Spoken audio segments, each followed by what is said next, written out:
18 फरवरी सुबह 11:30 बजे Ahmedabad serial blast मामले में देश के इतिहास में पहली बार एक साथ 38 आतंकवादियों को फांसी की सजा सुनाई गई।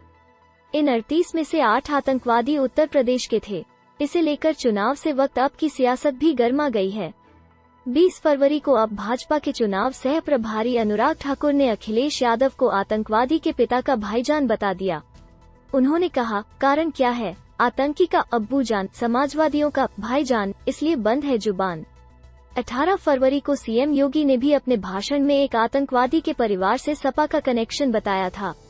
कहा, आतंकवादी के पिता समाजवादी पार्टी से संबंध रखते हैं, तो उन्हीं के कैबिनेट मंत्री सिद्धार्थनाथ सिंह अखिलेश यादव के साथ आतंकी के पिता की तस्वीर खोज लाए। ये ट्वीट करते हुए उन्होंने पूछा कि क्या यही है अखिलेश का समाजवाद? जब हमने अब के आतंकवादियों की हिस्ट्री देखी तो अहमदाबाद ब्लास्ट के वक्त उन 8 की उम्र 17-30 के बीच थी। 17 जैसी कम उम्र में वो आतंकवादी बन चुके थे।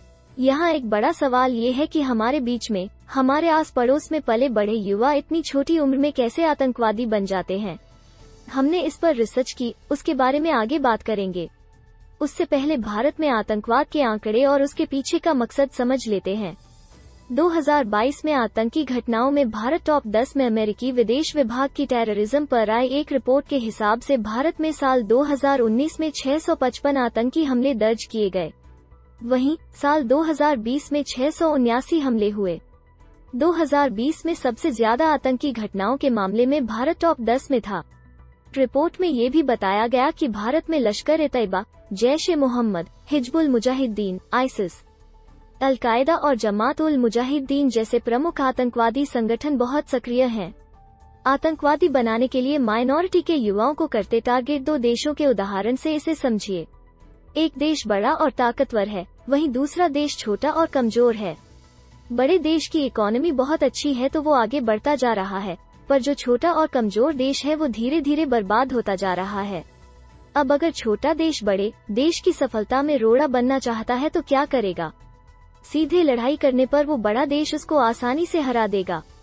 ऐसे में ये छोटा देश कुछ आतंकवादी संगठनों का सहारा लेकर बड़े देश में जगह जगह आतंक फैला देता है। इससे देश के लोगों में दहशत फैल जाएगी और सरकार भी डेवलपमेंट और इकोनॉमी की जगह आतंकवादियों से निपटने में अपनी सारी ताकत झोंक देगी।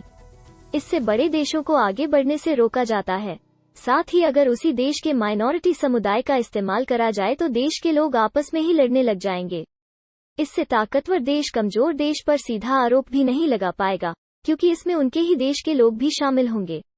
Islamic state of Iraq and Syria के भर्ती कार्यकर्ता जेसी मॉर्गन ने एक उदाहरण दिया था जिससे आतंकवादी बनाने के तरीकों को समझा जा सकता है। बड़े देशों में कैसे युवाओं को ट्रैक किया जाता है, कैसे उनको आतंकवाद की तरह बढ़ाया जाता है। पूरा प्रोसेस नीचे दिए ग्राफिक से समझिए।